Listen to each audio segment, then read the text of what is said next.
Okay, let's unpack this. Today we're taking a deep dive into DINOv3. This is a really significant piece of work in computer vision foundation models. Absolutely. It really builds on and tackles some limitations of earlier self-supervised approaches. Right, self-supervised learning, SSL. For those maybe less deep in the weeds, the big idea here is learning directly from raw pixels. Yeah, no need for massive labeled data sets. Exactly. Which unlocks training on just enormous collections of images you find online, things that are just unlabeled. And DINOv2 really showed the power of that. I mean, impressive results, zero shot, few shot, across so many different image tasks. And not just standard images. It works surprisingly well for pre-training in really specialized areas like medical imaging, histopathology. Remote sensing, astronomy, even particle physics, places where getting lots of labels is, well, hard or impossible. Right. And what you tend to get from these SSL models are really desirable properties. They're robust if the input data shifts a bit. They develop strong features for both the big picture, the global view, and the fine details, the local stuff. Yeah, and you end up with these versatile generalist features that aren't overly tuned to one specific task. But it wasn't all smooth sailing, especially trying to push things further. Bigger models, more data. No, that's where the challenges really started to bite.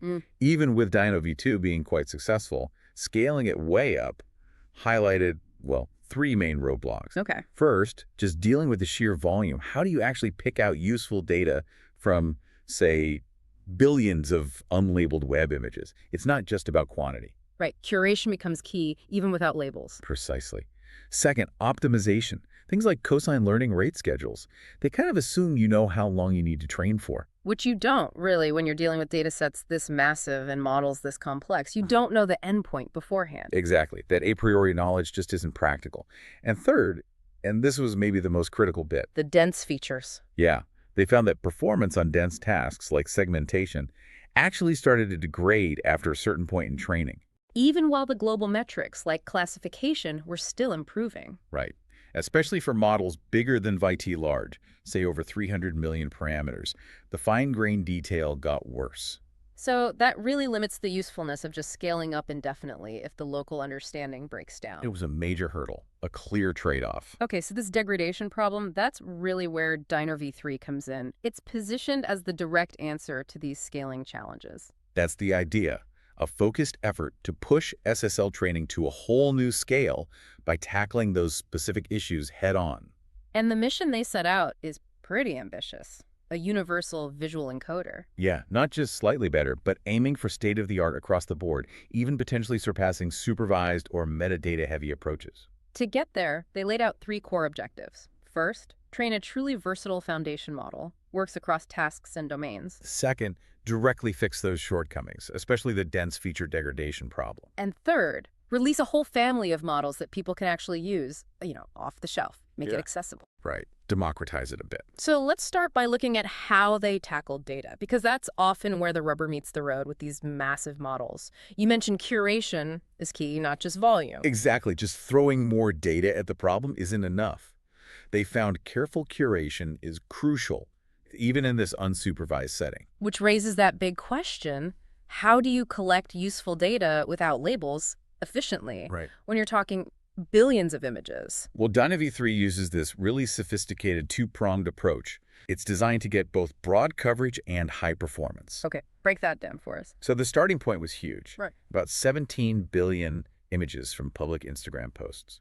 Importantly, these already had some platform-level moderation, a basic first filter. 17 billion, wow. Yeah. From that, they built three main dataset parts for pre-training. First is what they call LVD6089M, the curated set. LVD. Large vision data set, I believe.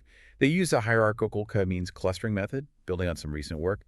Basically, use DINOv2 embeddings to cluster the images across 5 levels, from huge clusters down to very fine ones. Then, they used a balanced sampling algorithm to pick images from these clusters. To ensure they get a good mix of concepts. Exactly. It results in about 1.7 billion images, curated for balanced concept coverage. Make sure you're seeing all sorts of different things. Makes sense. What's the second part? The second part is retrieval-based. This is kind of similar to another recent approach. They pick some seed data sets relevant to downstream tasks. Like ImageNet, maybe? Things like that, yeah. And then they retrieved similar images from that massive 17 billion pool.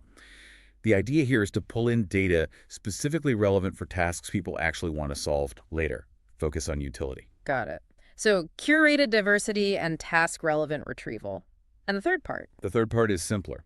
Just concluding some standard raw public datasets. ImageNet 1K, ImageNet 22K, mapillary street-level sequences. Following the DINOv3 practice there. Right. Just providing that high-quality canonical data boosts performance.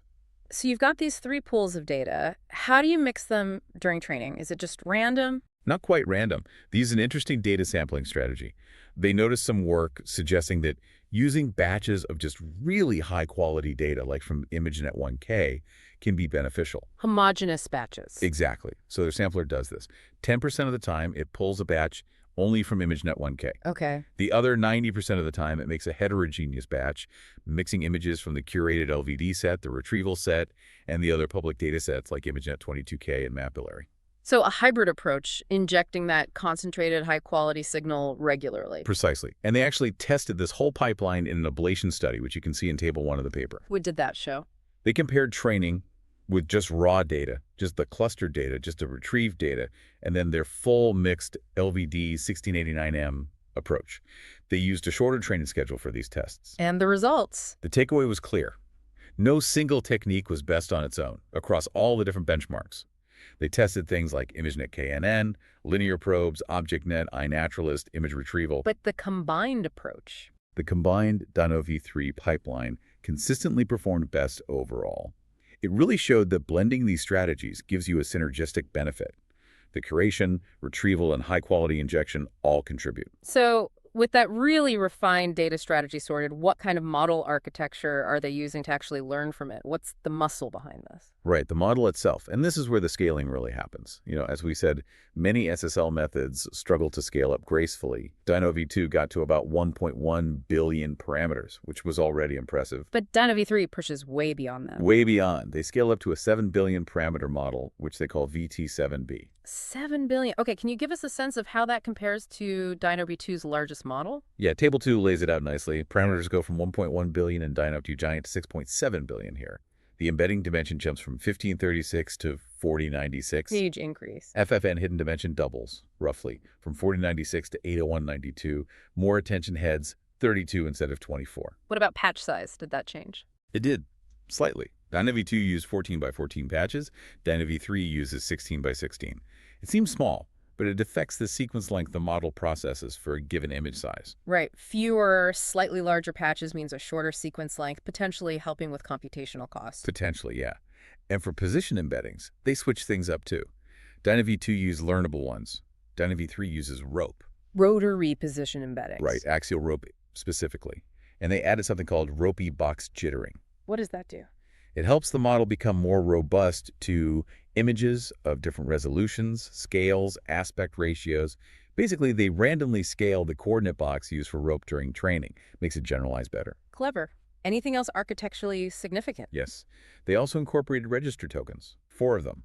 This is based on some recent work, too. Register tokens? Yeah. What's their purpose? They help deal with this issue of high-norm patch outliers. Sometimes certain patches, maybe background regions, get really high activation norms, which can destabilize things. These register tokens act like little scratch pads, mediating communication between the patches and the main CLS token, helping to keep those patch norms more controlled. They found this worked better than other techniques like value gating. Interesting. So a much bigger model with several architectural tweaks for stability and robustness. What about actually training this beast, the optimization strategy? This was another key change. As we discussed, knowing the optimal training duration is impossible at this scale. So DINOv3 used multiple cosine schedules, kind of restarting the learning rate decay. But DINOv3 does something different. They moved to constant hyperparameter schedules. Learning rate, weight decay, the teacher ENA momentum, all held constant for 1 million iterations. Why constant? 2 main benefits. 1, you can just keep training as long as performance is improving, no need to pre-guess the total steps. 2, it massively simplifies hyperparameter tuning. Less to worry about. Makes sense. Do they still use a warm-up? Yes, they still use a linear warm-up for the learning rate and also for the teacher temperature at the very beginning, just to ensure a smooth start. And the nuts and bolts. Optimizer, batch size. Atom W Optimizer, a huge total batch size of 496 images spread across 256 GPUs. And they use the standard multi-crop strategy. 2 global crops per image, 8 smaller local crops. What sizes were those crops? Global crops were 256 by 256. Local crops were 112 by 112. Even with the different patch size, this setup keeps the effective sequence length per image similar to DINOv3.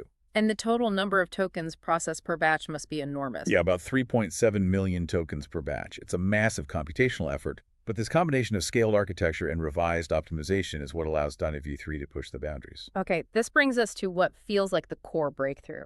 Tackling that really tricky problem of dense feature degradation at scale, the dark side of scaling, maybe. You could call it that. It was this persistent issue where as you trained longer and longer, the global understanding got better, but the fine-grained local understanding started to fall apart. And this wasn't just a DINOv3 problem. No, others observed it too when scaling up large SSL models, and it seemed like a fundamental bottleneck. Can you describe the phenomenon a bit more concretely? How did it manifest? Well, if you look at the paper's figures, like 5B and 5C, they plot performance over training time. Global metrics, like ImageNet 1K accuracy using the CLS token, just keep going up, monotonically improving. As you'd hope. Right. But then you look at dense prediction tasks, like semantic segmentation on Pascal VOC using the patch features. Performance climbs initially, but then after maybe 200,000 iterations, it starts to decrease. It actually gets worse. Yes. Yeah. Especially for the big 7B model, it eventually drops below where it started. Wow. Is there any visual intuition for what's happening? Yeah, figure 6 is quite telling. They visualize cosine similarity maps between patch features. Early in training, around 200K iterations, the maps look good. Smooth, localized similarities. Features corresponding to the same object part are similar? Exactly. But later in training, say 600K iterations or more, the maps degrade significantly. You see lots of your relevant patches lighting up with high similarity. The patch features lose their local consistency. And they also showed something about the CLS token similarity. Right. Figure 5A shows that the average similarity between the CLS token, the global summary, and the individual patch tokens keeps increasing throughout training. Suggesting the patches are losing their individual identity, maybe? Becoming too much like the global average? That's a good way to put it. It points towards a loss of locality. The underlying issue seems to be this conflict. Optimizing for high-level understanding, especially with vast data and huge models, somehow interferes with maintaining high-quality dense features. The dense features kind of collapse. So, faced with this fundamental conflict, how do you keep the global view sharp while stopping the local details from getting fuzzy? This is where gram anchoring comes in, right? Exactly. And it's a really novel approach. People had tried combining different losses, like DINO and IBOT, to balance global and local learning, but it was often unstable. The global part tended to dominate eventually. So gram anchoring, or L-gram, is different. Very different. Its key idea is to enforce patch-level consistency without directly telling the features what values they should take. It operates on the gram matrix. Remind us what the gram matrix is here. Okay, so you take all the patch features for an image, normalize them, L2 normalization, and arrange them in a matrix, say P patches by D dimensions. The gram matrix is just the matrix of all pairwise dot products between these normalized patch features. It captures the relationships between patches. Got it. So L-gram works with this relationship matrix. Right. The goal is to push the student model's gram matrix to be similar to the gram matrix from a gram teacher. And who is this gram teacher? Just an earlier version of the main teacher model? It's an earlier iteration of the main EMA teacher, yes, but crucially, it's chosen from a point in training where that teacher model had good, dense features, before the degradation really set in. Ah, so you're anchoring the current student's patch relationships to a past state known to be good locally. Precisely. The loss is just the squared Frobenius norm of the difference between the student's gram matrix and the gram teacher's gram matrix.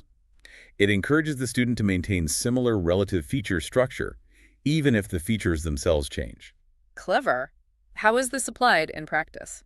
It's only computed on the global crops, not the local ones. And interestingly, they typically apply it late in training, like a refinement step. After the main training. Often after the first million iterations, yeah. They found it could actually repair dense features that had already started to degrade. So it's not just preventative, it can be corrective too. Seems so. The gram teacher itself gets updated periodically, every 10K iterations, essentially becoming the main teacher from 10K steps prior. This whole phase is called the refinement step, optimizing a combined loss, including Dino, I by T, Colio, and this new L-gram term. Does adding this L-gram loss affect the other loss terms? Yes, and figure 7 shows something interesting. L-gram seems to help stabilize the I by 8 loss, which also focuses on local features, causing it to decrease more rapidly during refinement. But it doesn't mess with the DINO loss much. Right. It has very little effect on the DINO losses, which are more about global representation. This supports the idea that you can improve local consistency somewhat independently without hurting the global learning. What's the visual impact? Does it actually make the feature maps look better? Dramatically better. Figure 3 shows a direct comparison. DINOv3's dense feature maps are significantly cleaner, more structured, especially compared to DINOv2, even at high resolutions. The gram anchoring really cleans things up. And figure 10? Figure 10 provides another qualitative view showing the gram matrices themselves. After refinement with L-gram, the correlations look much cleaner, reflecting that improved patch level consistency. Is there quantitative proof too? Absolutely. Yeah. Figure 9 presents a study ablating different gram teachers and resolutions. It consistently shows quantitative improvements, better MIU for segmentation, lower RMSE for depth estimation, real gains on dense tasks. Okay, so they've built this incredibly robust foundation with great, dense features. But how do they make it adaptable for the real world, where images aren't always the same size or where you don't have a supercomputer? Right, those are crucial practical considerations. First, handling different resolutions. Because training was mostly at 256 by 256, right? Primarily, yes, for efficiency. But many applications need higher res, 52 by 52 or even more for fine details, and inference resolution can vary a lot.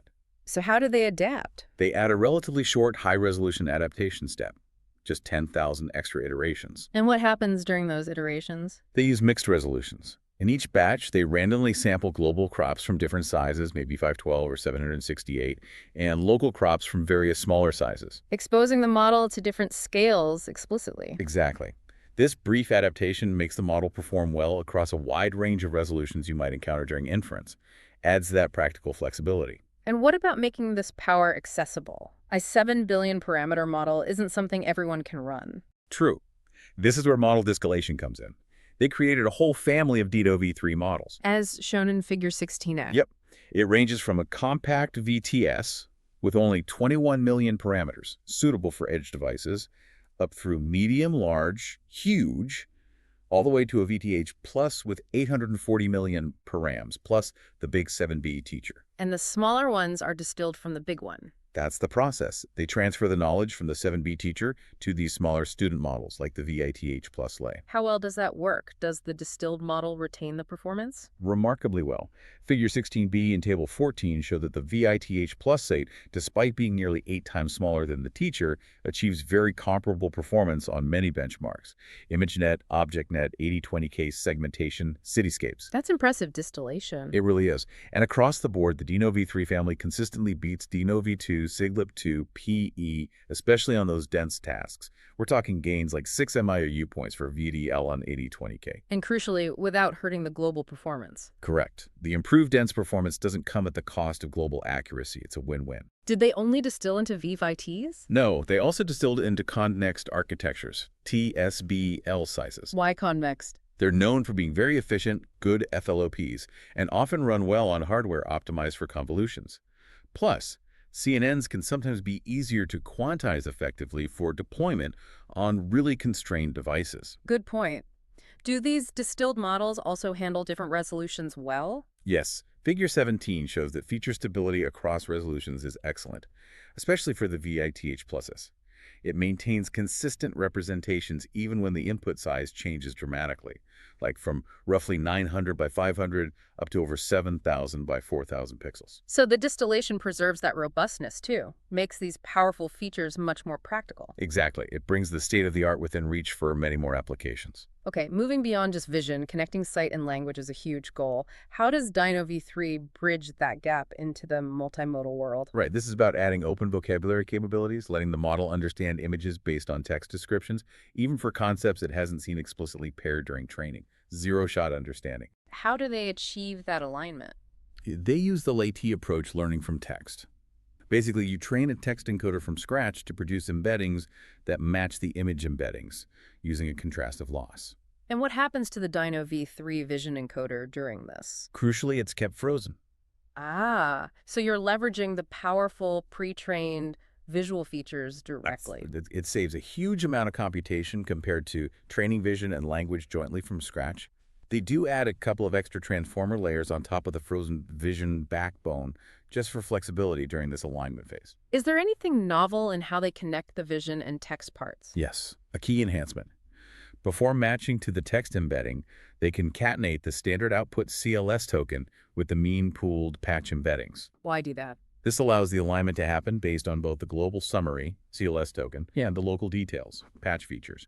It leads to a much richer, more fine-grained alignment between image regions and text concepts. That makes sense, especially given DINOv3's strong local features. How did it perform? Table 16 shows the results. Compared to previous aligned models like DINOv2 aligned, the DINOv3 aligned VITL performs significantly better on dense alignment tasks, like segmentation on 80/20K and cityscapes driven by text prompts. Directly benefiting from those clean feature maps and the GREM anchoring. Absolutely. And while it remains competitive on global alignment benchmarks against strong models like CLIP variants and CICLIP, its real advantage shows up in that fine-grained, dense text-image understanding. All right, we've covered the innovations, data, architecture, GRAM anchoring, post-training strategies. Now for the proof in the pudding, what do the benchmark evaluations actually say about DINOv3's capabilities, especially those dense features? The evaluation is really comprehensive, and yeah, the dense representations stand out. They looked at this both qualitatively and quantitatively. Let's start with the qualitative. How did the features look? Section 6.1.1 and Figure 13 are striking. They use PCA to project the high-dimensional patch features into 3D, then map that to RGB colors. It gives you a visual map of the feature space across the image. And DINOv3's maps? They are remarkably clean and structured. You can clearly see object boundaries in semantically similar regions grouped together.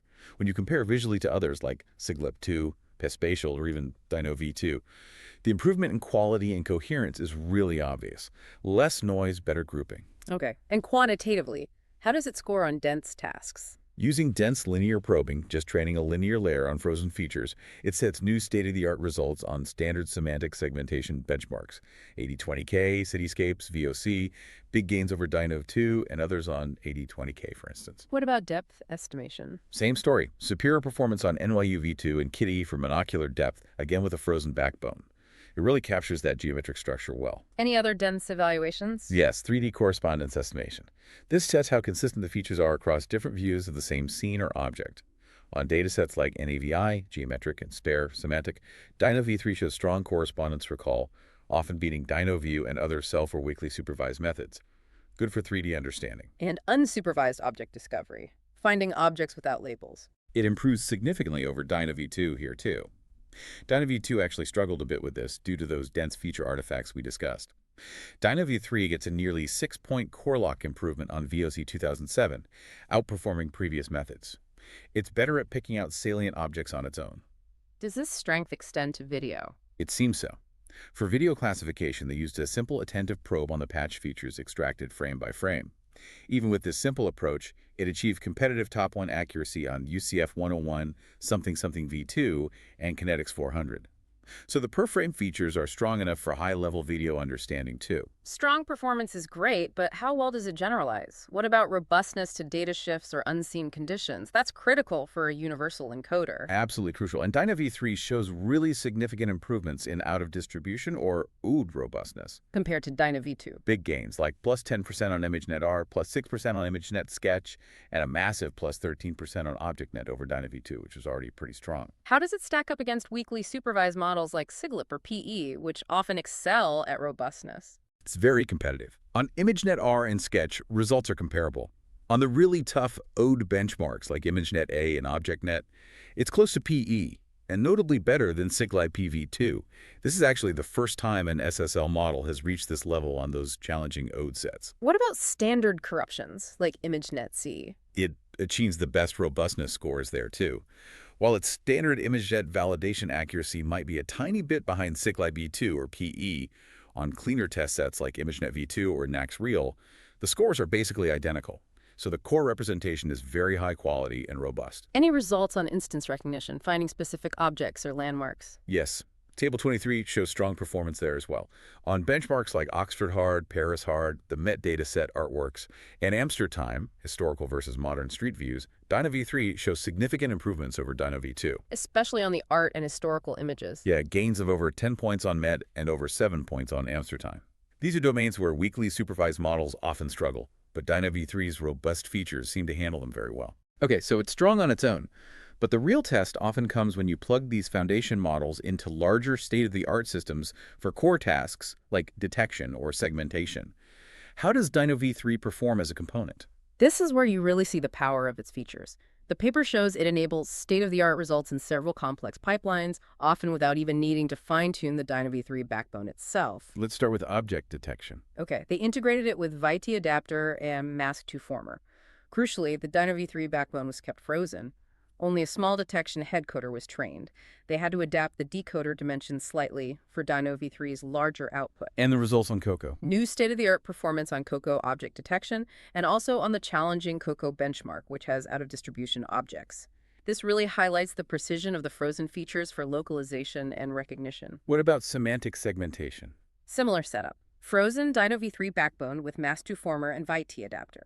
Trained on 8020K, COCO stuff, and HyperSim. And the outcome? Again, new state-of-the-art EIU scores on 8020K just produces incredibly good pixel-level classifications right out of the box, essentially. Monocular depth estimation, getting 3D from a single image. They plug DINOv3 into the Depth Anything V2 pipeline, replacing DINOv2. Again, frozen DINOv3 backbone using features from 4 intermediate layers fed into a dense prediction transformer head. Tested across multiple data sets. Yes, NYU V2, Kitty, ETH3D, Scanet, DIOD, zero-shot evaluation.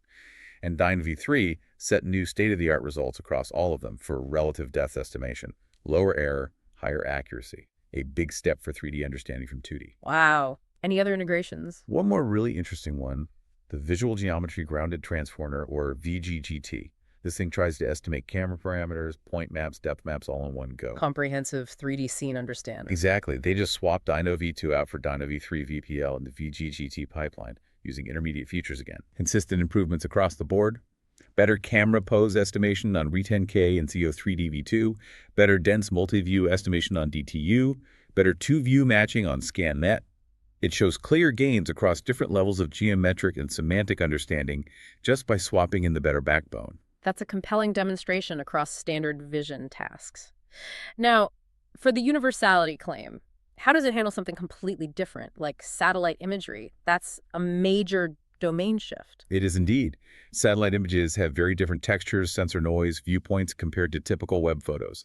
This section really tests the flexibility of SSL. Did they just use the WebTrain model, or did they adapt it? They did both, but they also did a specific satellite pre-training run. On satellite data? Yes, using a dataset called SAT493M. Nearly 500 million Maxar satellite images.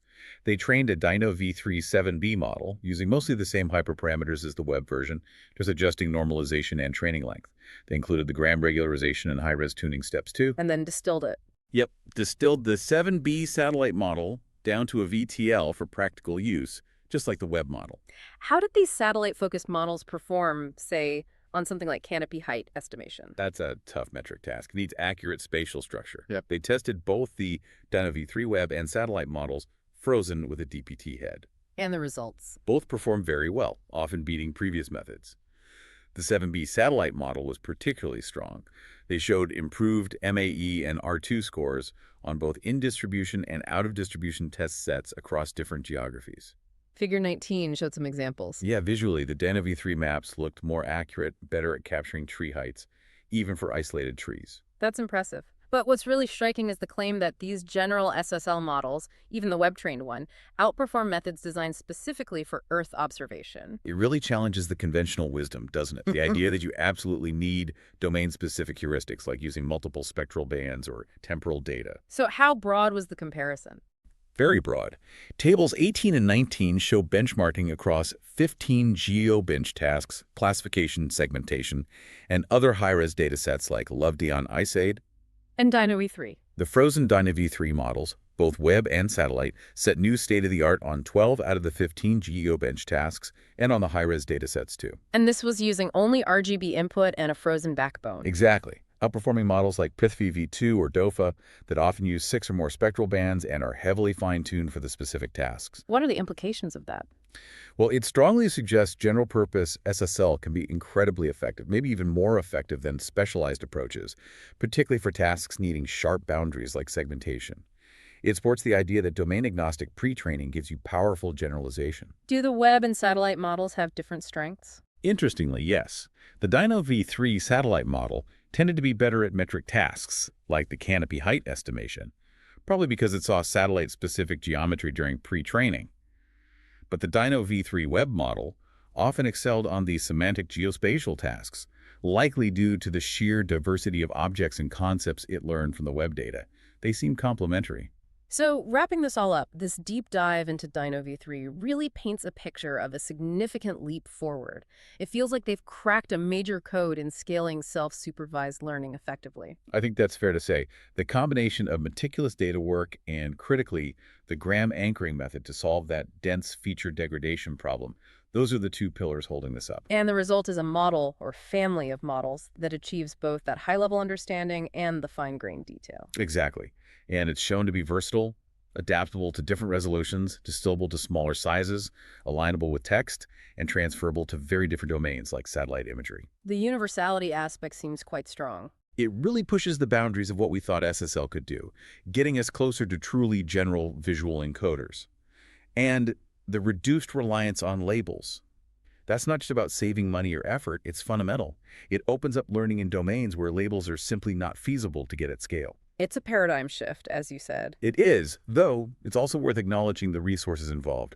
Training these massive models takes a huge amount of computation. What kind of numbers are we talking about? Well, the paper estimates the DINOv3 VT7b training alone was around 47 megawatt hours. That's roughly 18 tons of CO2 equivalent.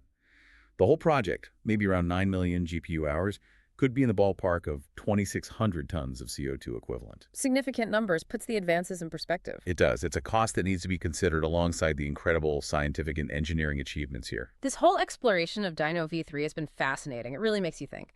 If these models can learn such rich, detailed, and versatile representations from just raw pixels, and then use techniques like Graham anchoring to refine perception, what does that really mean for the future of datasets? Do we still need massive, hand-curated, domain-specific datasets in the same way? That's the million-dollar question, isn't it? Will general-purpose SSL just keep getting better and eventually absorb all that domain knowledge?